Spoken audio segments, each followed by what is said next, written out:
this is going well so far, which allows me to do two anecdotes. One about the trivium. Some of you may know this. The National Review, that venerable right-wing rag, maybe 50 years ago now, certainly not much earlier or more recently than that, reprinted what was in fact an address Dorothy Sayers, yes, the mystery writer, wrote in, or spoke to, I think her old college in Oxford.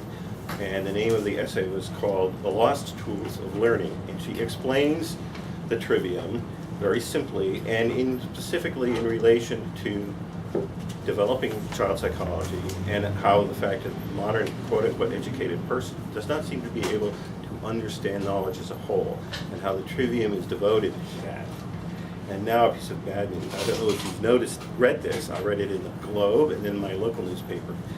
Apparently, talking about what the modern schools are doing,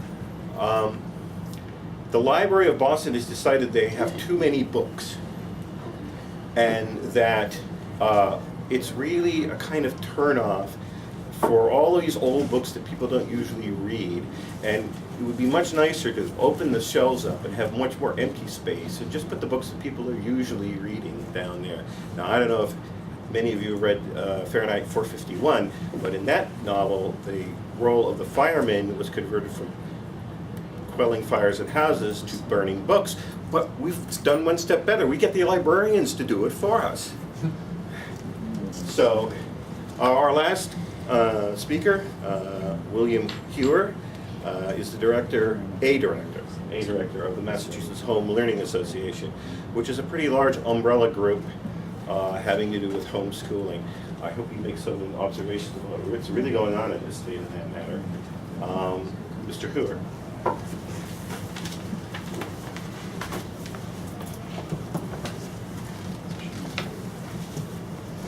Thanks, Edward. I thought by going last I'd be able to sit back, watch everybody speak, and then point out where everybody was wrong. But yeah, everybody did a great job tonight, so, and I really don't have any, I think we're all pretty much in agreement when it comes to homeschooling.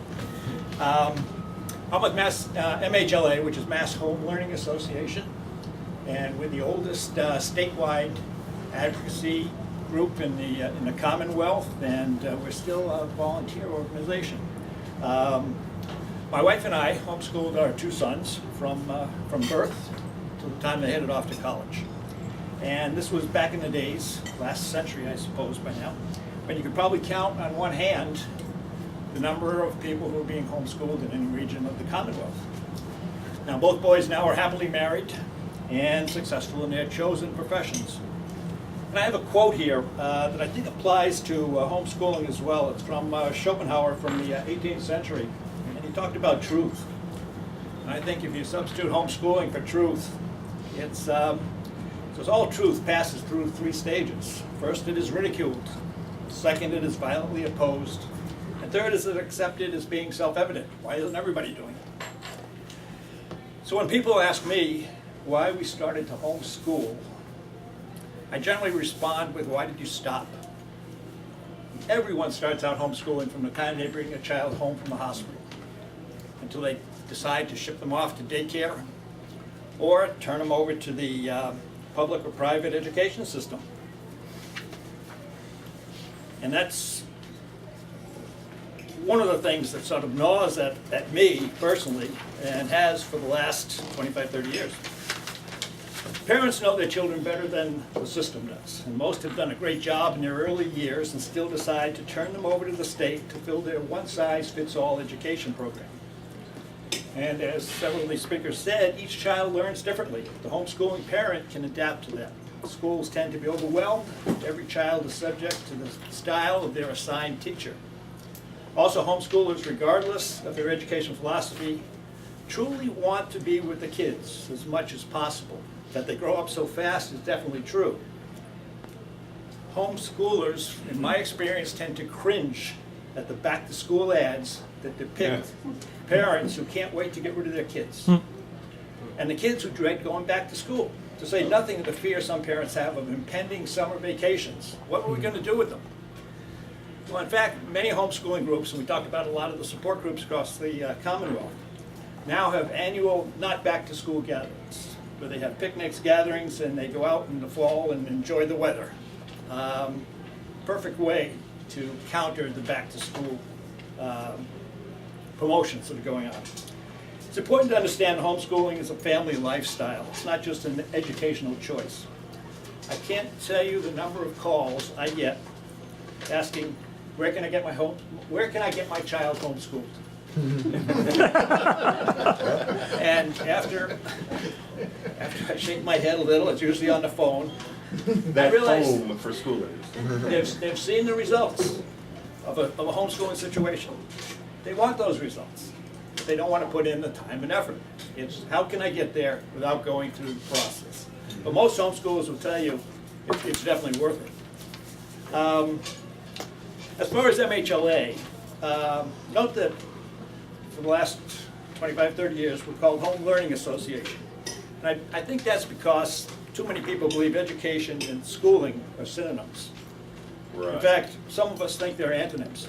In any event, the term homeschooling has finally become ingrained in the populace. It's just about everyone knows a homeschooler these days. Traditionally, if you look along the educational spectrum, from public schools at one end, homeschooling at the other, and everything else falls somewhere in the middle. Homeschooling consists of unlimited hybrids, and more are being developed every day. The major difference at the two ends of the spectrum, and I think it's important to point this out, is who is ultimately responsible for the education.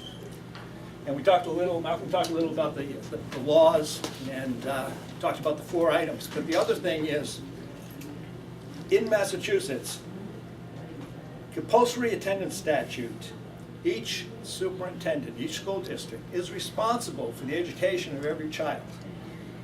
That superintendent turns the responsibility over to a headmaster in a private school or a parochial school, whoever the principal is or whoever's running that school, and in a homeschool it turns it over to the parent.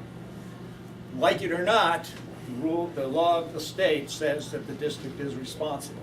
But that's what's happening. It's being turned over to an individual. So the homeschooling parent is just like the headmaster of the school.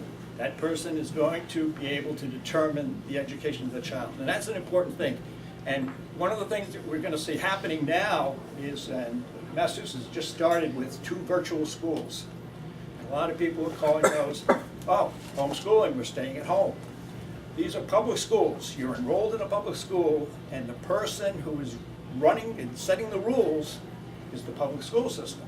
Even though you're sitting at home doing the virtual schooling, you're not technically homeschooling.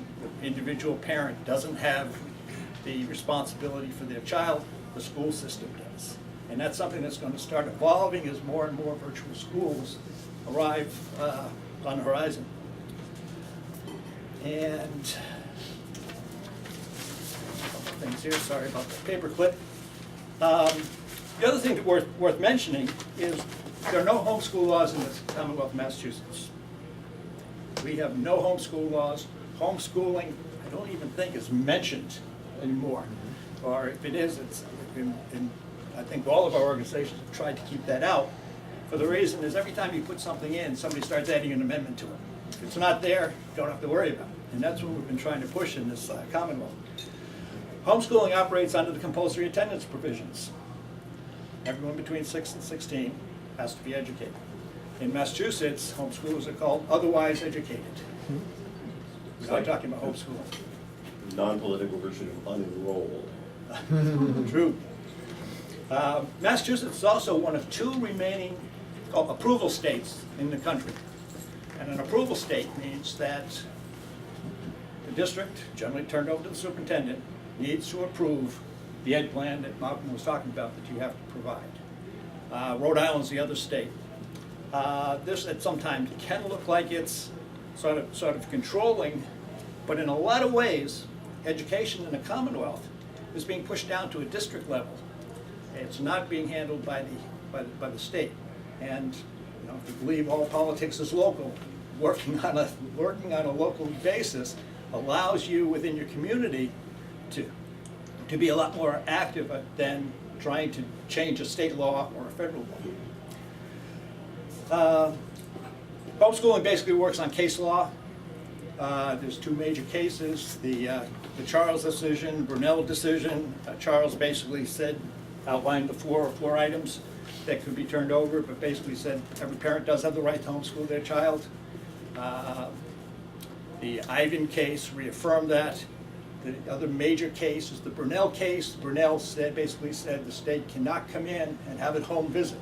I believe it was up in Lawrence or Andover where they tried to say, okay, that's fine, you can homeschool, but we'd like to go in and take a look around your house. The Brunel decision basically said, no, you can't do that.